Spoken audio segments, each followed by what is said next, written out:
नमस्कार बच्चों। आज हम कक्षा 8th का नैतिक शिक्षा का पाठ 5 संस्कृति निष्ठा पढ़ेंगे। इस पाठ में हम विभिन्न उत्सवों, मानबिंदुओं, परंपराओं और काल गणनाओं के विषय में पढ़ेंगे। तो भारतवर्ष क्या है? त्योहारों का देश है, आप सभी जानते हैं। हमारे देश में हर माह कोई ना कोई त्यौहार अवश्य आता रहता है। ये जो त्यौहार होते हैं ये हर राज्य में अलग अलग नामों से जाने जाते हैं, और जब त्यौहार आते हैं तो बहुत ही ज़्यादा आनंद की अनुभूति होती है। रिश्तेदार मिलने के लिए आते हैं, हम सब मिलकर के त्यौहार मनाते हैं। तो त्यौहार जो होते हैं, ये जो पर्व होते हैं, ये मुख्यतः कितने प्रकार के होते हैं? 2 प्रकार के, राष्ट्रीय पर्व और सामाजिक पर्व। तो राष्ट्रीय पर्व में क्या होता है? जो हमारे देश में सभी लोग मनाते हैं, ठीक है। जैसे कि 26 जनवरी है, भाई सभी का अनिवार्य है, झंडा फहराना है, सभी को आना है। 15 अगस्त में भी सभी आते हैं ना। 2 अक्टूबर गांधी जयंती है, शहीद दिवस है, कोई किसी नेताजी की जयंती जैसे सुभाष चंद्र बोस की जयंती है। तो ये क्या है? राष्ट्रीय पर्व है। किसी बलिदान दिवस जो है, ये जितने भी बलिदान दिवस हैं जो हमारे राष्ट्रीय पर्व हैं, ये हमारे राष्ट्रीय पर्व होते हैं। किसी नेताजी की जयंती है, सुभाष चंद्र बोस हैं जैसे, या भगत सिंह की जयंती है, या 15 अगस्त या 26 जनवरी है, तो ये क्या है? राष्ट्रीय पर्व है। सामाजिक पर्व में क्या होता है?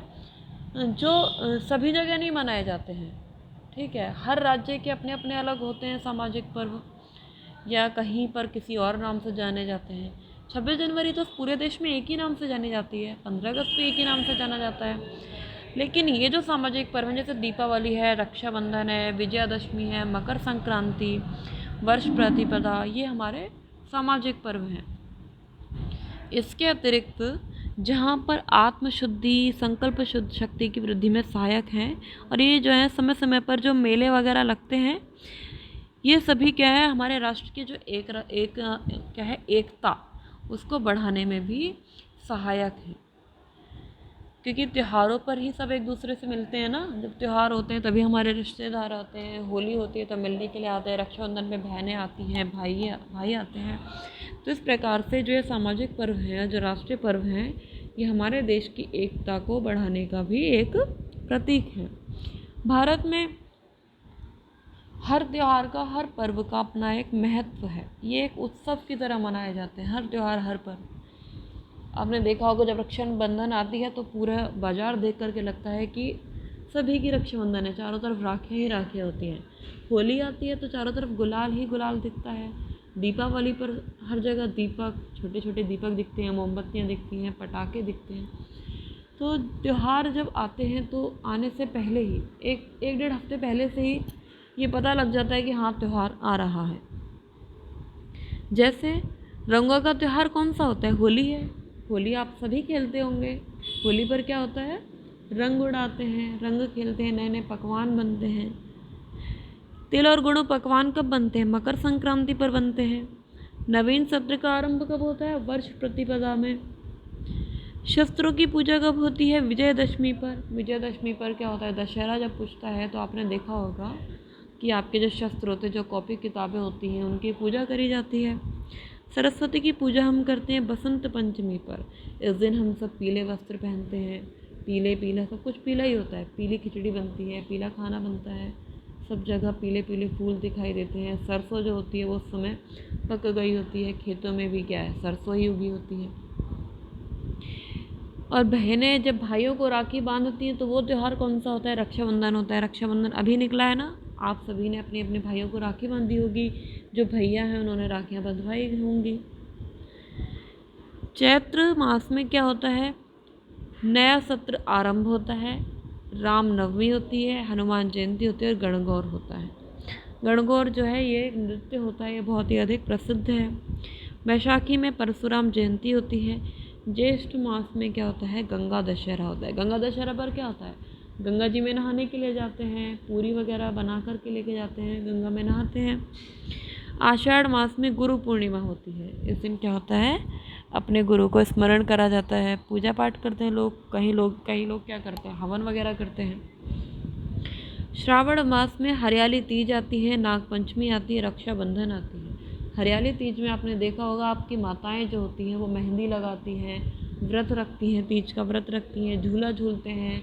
नाग पंचमी पे जिनके घरों में नाग पंचमी होती है वहाँ पर सर्पों को दूध पिलाया जाता है। नाग पंचमी दीवारों पर आपने देखा होगा नाग बनाए जाते हैं, ठीक है। रक्षाबंधन पे राखी बांधी जाती है।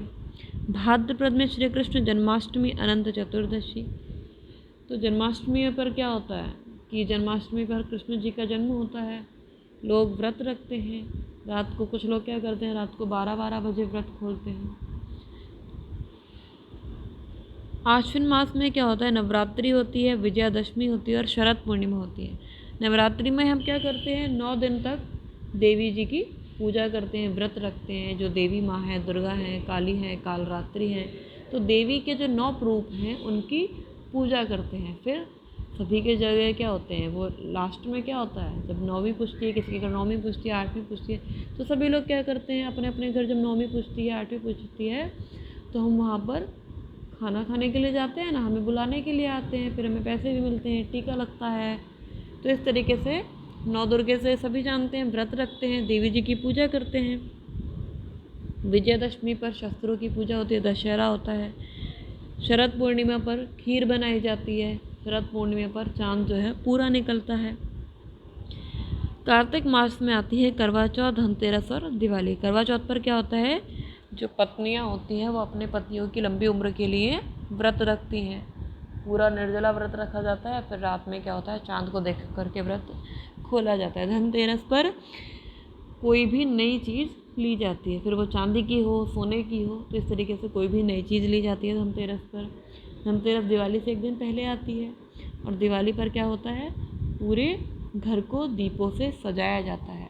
श्री राम जी इस दिन क्या हुआ था, अयोध्या आए थे ना, जब अयोध्या आए थे तो पूरी अयोध्या में दीपक जलाए गए थे। फिर आती है मार्गशीर्ष में गीता जयंती। गीता जयंती कब हुई थी, गीता जयंती क्यों मनाते हैं, क्योंकि आज के दिन ही, गीता जयंती के दिन ही श्री कृष्ण ने अर्जुन को कुरुक्षेत्र में गीता का ज्ञान दिया था। तो गीता जयंती वाले दिन लोग जो है गीता का पाठ करते हैं, श्री कृष्ण को याद करते हैं।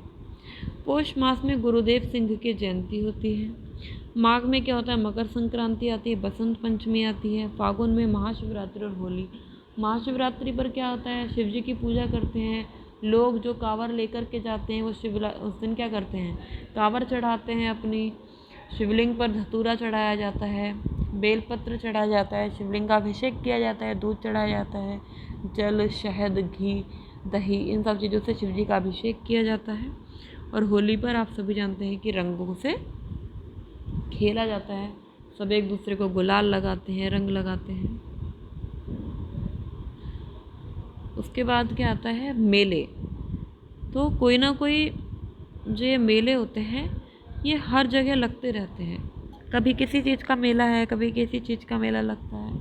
मेले में सब सामान मिलते हैं, हम छोटी छोटी चीज़ें लेते हैं खाने के लिए। चाट पकौड़े खाने के लिए जाते हैं छोटे छोटे बच्चे, कुछ खिलौने लेने के लिए जाते हैं। तो कुंभ का मेला कहाँ लगता है, नासिक, उज्जैन और प्रयाग और हरिद्वार में। तो यह जो कुंभ का मेला लगता है ये 12 वर्ष में लगता है। गंगा सागर का मेला जो लगता है वो हर वर्ष लगता है, और मकर संक्रांति के पर्व पर बंगाल में जो गंगा सागर है वहाँ पर लगता है। पुष्कर का जो मेला है वो कार्तिक पूर्णिमा को हर वर्ष लगता है। सूर्य षष्ठी पर्व पर जो मेला लगता है वो बिहार और झारखंड में लगता है। आगे हैं हमारे तीर्थ, जो हमारे तीर्थ स्थल हैं। प्रयागराज क्या है, प्रयागराज क्यों प्रसिद्ध है, क्योंकि यहाँ पर गंगा, सरस्वती और यमुना तीनों नदियों का संगम होता है। ये तीनों नदियाँ जो हैं यहाँ आकर के, प्रयाग में आकर के मिलती हैं। केदारनाथ में क्या है, यहाँ पर बर्फ़ पर क्या है, शिवलिंग की स्थापना हुई, और ये कहाँ पर है, उत्तराखंड राज्य में है। वैष्णो देवी का मंदिर कहाँ पर है, यह है जम्मू कश्मीर राज्य में, और यहाँ पर क्या है, वैष्णो देवी जी का मंदिर है। तो जो लोग यहाँ मंदिरों में नहीं गए हैं, तीर्थ में नहीं गए, वो यहाँ जा कर के देखें। बहुत ही सुंदर देवी जी का मंदिर है, पहाड़ों पर है यह मंदिर, बर्फ़ में। इसके अतिरिक्त राष्ट्रीय एकता स्थापित करने के लिए हमारे देश में अनेक स्थानों पर क्या है, ज्योतिर्लिंग है, शिव मंदिरों को बनाया गया है। तो इनकी संख्या कितनी है, 12 है, जो कि इस प्रकार है। सोमनाथ कहाँ पर है, गुजरात में है। मल्लिकार्जुन आंध्र प्रदेश में। महाकाल उज्जैन में, ओंकारेश्वर अंकलेश्वर है नर्मदा नदी के तट पर मध्य प्रदेश में, वैद्यनाथ झारखंड में, भीमशंकर महाराष्ट्र पुणे में है, रामेश्वरम तमिलनाडु में, नागेश्वर गुजरात में, विश्वनाथ उत्तर प्रदेश बनारस में, त्र्यंबकेश्वर महाराष्ट्र नासिक के पास है, केदारनाथ कहाँ पर है? उत्तराखंड में, घूमेश्वर कहाँ पर है? घूमेश्वर महाराष्ट्र में। तो ये जो आपको शिवलिंग दिखाए गए हैं, तो इस प्रकार से कितने शिवलिंग हैं? 12 शिवलिंग हैं जो कि अलग अलग राज्यों में स्थापित हैं। ये जो है शक्ति का पुंज भी माने गए हैं ये जो ज्योतिर्लिंग है, और राष्ट्रीय एकता का प्रतीक भी हैं। इसके अतिरिक्त मथुरा में किसका जन्म हुआ था? कृष्ण जी का जन्म हुआ था। मथुरा में कृष्ण जी का मंदिर है। अयोध्या में किसका मंदिर है? राम जी का मंदिर है। अभी क्या है? राम मंदिर का निर्माण चल रहा है। तो राम मंदिर के निर्माण कहाँ हो रहा है? अयोध्या में हो रहा है। अलग अलग राज्यों से लोग जो हैं मिट्टी लेकर के जा रहे हैं, और क्या लेकर के जा रहे हैं? अलग अलग नदियों का जल लेकर के जा रहे हैं।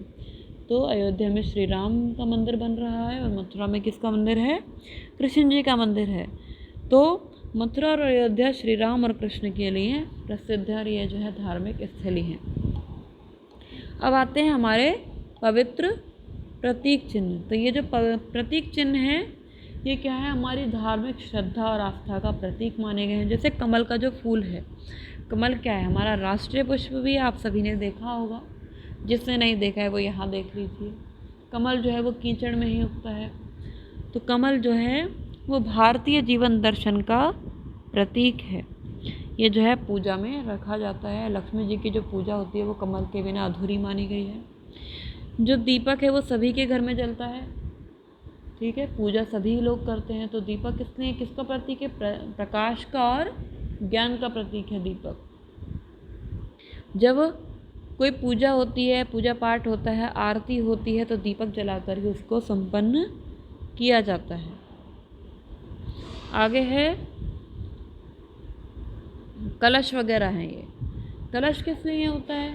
जब हमारे घर में पूजा होती है, जब नवदुर्गे की व्रत होते हैं, कोई भी पूजा, कोई कथा भी होती है, तो हम क्या करते हैं? कलश में एक लोटे में पानी भरते हैं, जल भरते हैं, फिर उसमें क्या करते हैं? आम की कुछ टहनियाँ लगाते हैं, और फिर उसको कलावे वगैरह से सजा करके उस पर रोली से क्या करते हैं? उसको तिलक लगाते हैं, चावल के ऊपर उसको रख देते हैं। तो यह जो है किसी भी शुभ कार्य को आरंभ करने का प्रतीक माना जाता है। और जब किसी का विवाह होता है, कोई व्रत रखते हैं जैसे नवदुर्गे वगैरह के, तो सबसे पहले कलश की स्थापना की जाती है। ओम, कोई भी मंत्र जब हम पढ़ते हैं तो ओम बोलते हैं पहले, ओम के बाद ही सारे मंत्र बोले जाते हैं। तो ये जो है ईश्वर की शक्ति का प्रतीक है, ईश्वर की शक्ति और ज्ञान का प्रतीक है। ओम को ही ईश्वर का स्वरूप मानते हैं। अब आता है शंख। शंख आपने देखा होगा, जब कोई पूजा होती है, कोई कथा होती है, हवन होता है, तो सबसे पहले 3 बार शंख बजाया जाता है। शंख बजाने का क्यों बजाते हैं? कि इससे क्या होता है? जितनी भी अमंगलकारी जो ध्वनियाँ होती हैं वो क्या है? एकदम समाप्त हो जाती हैं, और जो वायु होती है वो शुद्ध हो जाती है। तो इसका जो बजाना है वो मंगलकारी माना जाता है। और कब बजाया जाता है? कोई वंदना है, हवन है, पूजा है, यज्ञ है, तो उससे आरंभ में और अंत में और मध्य में शंख को बजाया जाता है। फिर आता है हमारा चक्र। आपने देखा होगा विष्णु जी का जो फोटो होता है उसमें उनकी उंगली पर सुदर्शन चक्र होता है। सुदर्शन चक्र से उन्होंने शिशुपाल को मारा था। तो सुदर्शन चक्र जो है वो अपनी उंगली पर धारण करते हैं, और इसका उपयोग किसने करते हैं? शत्रुओं के नाश के लिए और पाप के विनाश के लिए। यह जो है शत्रुओं के संहार का प्रतीक है। स्वास्तिक क्या है? विभिन्न जो मंगल कार्य होते हैं, जब किसी गाड़ी का उद्घाटन करते हैं, घर का, मकान का उद्घाटन करते हैं, तो यह जो है श्री गणेश के रूप में कि अब भाई कार्य आरंभ हो गया है, इसलिए जो है रोली से इसको बनाया जाता है। रोली तो आप सभी जानते हैं, जो लाल रंग का जो टीका होता है, तिलक होता है, उससे ये जो है स्वास्तिक बनाया जाता है। इसका ये किस लिए होता है? इसका जो प्रतीक है किस चीज़ का है? कि जो है कल्याण का प्रतीक होता है, विनाश का नाशक होता है, और यह जो है कार्य के आरंभ करने से पूर्व यह बनाया जाता है। जब कलश स्थापित करते हैं तो कलश पर भी यह बनाया जाता है। गदा किस चीज़ का प्रतीक है? शक्ति का। हनुमान जी भी गदा धारण करते थे। तो हनुमान जी की जो गदा थी वो किसके लिए थी? शत्रुओं और पाप के विनाश करने के लिए। उनकी ब्रह्मचर्य की जो शक्ति थी उसके शक्ति का एक प्रतीक थी। ये जो गदा है किसका प्रतीक है? शक्ति का प्रतीक है। अब आती है अरुण केतु। अरुण केतु क्या है? यह है भगवा ध्वज। ये भगवा ध्वज कब आता है? ये कब लगाया जाता है? जो मंदिर होते हैं, जो वेद मंदिर होते हैं, आर्य समाज होते हैं, या आपके जितने भी शिव जी के मंदिर है, दुर्गा माता का मंदिर है, किसी का भी मंदिर है, तो मंदिरों का ये जो है धार्मिक आस्था का प्रतीक होता है। ये जो भगवा ध्वज है धार्मिक आस्था का प्रतीक होता है और यह जो है मंदिरों आदि पर लगाया जाता है। अब आते हैं हमारे ये सदग्रंथ। ये जो सदग्रंथ हैं, हमें अपने देश की संस्कृति को जानने के लिए जिन ग्रंथों की आवश्यकता पड़ती है वो ये हैं। वेद कितने हैं? 4 हैं। ऋग्वेद, यजुर्वेद, सामवेद, अथर्ववेद। उपनिषदें हमारी कितनी हैं? 11 हैं। ईश, केन, कठ, प्रश्न, मुंडक, मांडुक्य, ऐतरेय, तैत्तरेय, श्वेताश्वतर, बृहदारण्यक तथा छांदोग्य। ये 11 उपनिषद हैं। अब आती है रामायण, महाभारत, भगवद गीता, गुरु ग्रंथ साहिब। तो इन सारे धर्म ग्रंथों को पढ़ करके हम अपने देश की जो संस्कृति है, जो ज्ञान है, उसको जान सकते हैं। अब हैं हमारे 16 संस्कार। तो व्यक्ति के जन्म से लेकर मृत्यु तक जो है ये 16 संस्कार कराए जाते हैं। जब व्यक्ति माता के गर्भ में होता है तब से उसके संस्कार आरंभ हो जाते हैं। सबसे पहले होता है गर्भधान, गर्भधारण किया जाता है। पुंसवन क्या होता है? पुंसवन में क्या होता है कि जो माता होती है वो अपने पुत्र को भाई जब गर्भ में होता है उसको प्रेम करती है, उसको कहानियाँ सुनाती है। सीमंतोनयन में क्या होता है? जो पति होता है वो अपनी पत्नी के बालों को संवारता है। जात कर्म में जब शिशु जन्म लेता है तो जो पिता होता है वो उसकी नाभि को काट करके उसको, जिसकी नाभि जो है अपनी माता की जो नाभि होती है उस बच्चे की नाभि को अलग करता है। तो जात कर्म में ये होता है। फिर आता है हमारा नामकरण। नामकरण संस्कार में क्या होता है? बच्चे का नाम रखा जाता है। जो पिता होता है अपने पुत्र को अपनी गोद में ले करके बैठता है और फिर उसका नामकरण संस्कार होता है, उसका नाम रखा जाता है। फिर आता है हमारा निष्क्रमण संस्कार। निष्क्रमण में क्या होता है? जन्म के 3 माह पश्चात जो पिता होता है वो अपने पुत्र को प्रथम चंद्र दर्शन कराता है, प्रथम सूर्य दर्शन निष्क्रमण में कराता है। अन्नप्राशन में पुत्र को जो चाचा होता है या जो बुआ वगैरह होती हैं वो उसको पहली बार शहद या घी, मतलब माता के दूध के अलावा उसको कुछ अन्य चीज़ चटाई जाती है, खिलाई जाती है।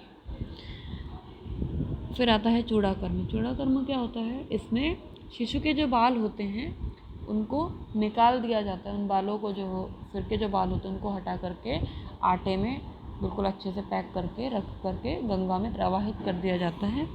तो यह जो संस्कार होता है क्यों होता है? जब शिशु जो होता है माता के गर्भ में होता है तो गर्भ की जो अशुद्धियाँ होती हैं वो जो है बालों और नाखूनों के रूप में विकसित हो जाती हैं, जिनको हटाना जो होता है अनिवार्य होता है, नहीं तो ये बीमारी बन जाती है। तो यह जो है 1 साल बाद या 3 साल बाद जैसे जैसे शिशु का जो सर है वो परिपक्व हो जाता है तो उसके अनुसार इसको हटाया जाता है।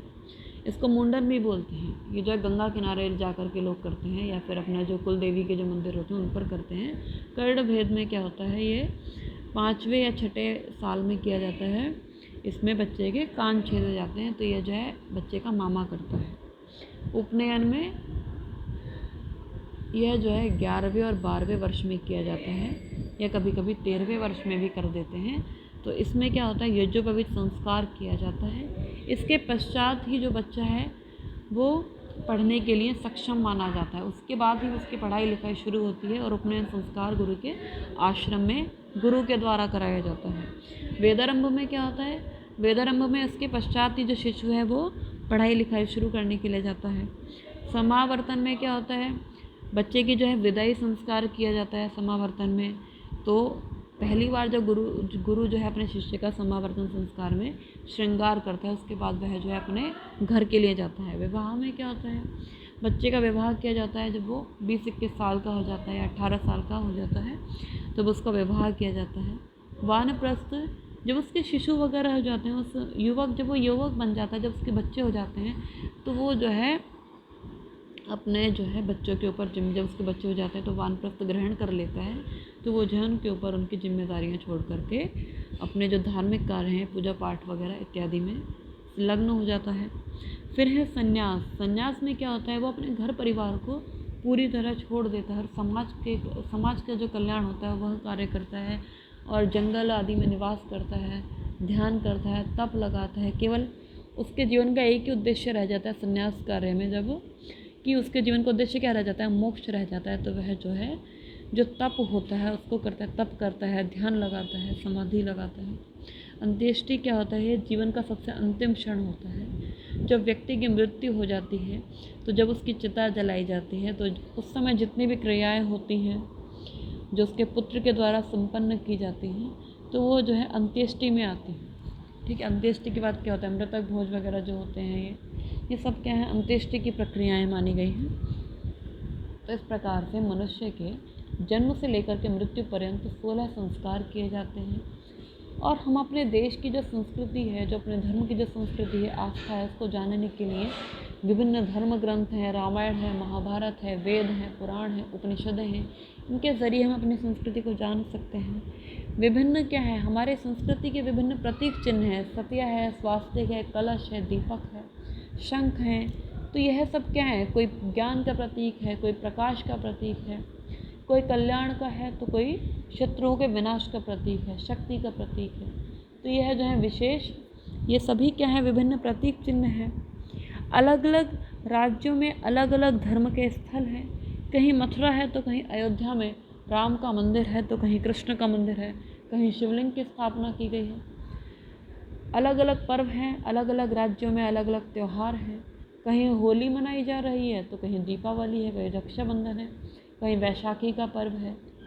तो इस प्रकार से अलग अलग त्यौहार हैं, अलग अलग संस्कृतियाँ जो हैं हमारे देश की, जो ये धर्म है, हर धर्म की अपनी अपनी अलग अलग आस्थाएं हैं। कभी ईद मनाई जाती है तो कभी पंजाबियों के त्यौहार मनाए जाते हैं। तो इस प्रकार से हमारे देश में क्या है, हमारे देश की संस्कृति में काल गणनाएँ जो है वो अलग प्रकार, काल गणना अलग है भाई।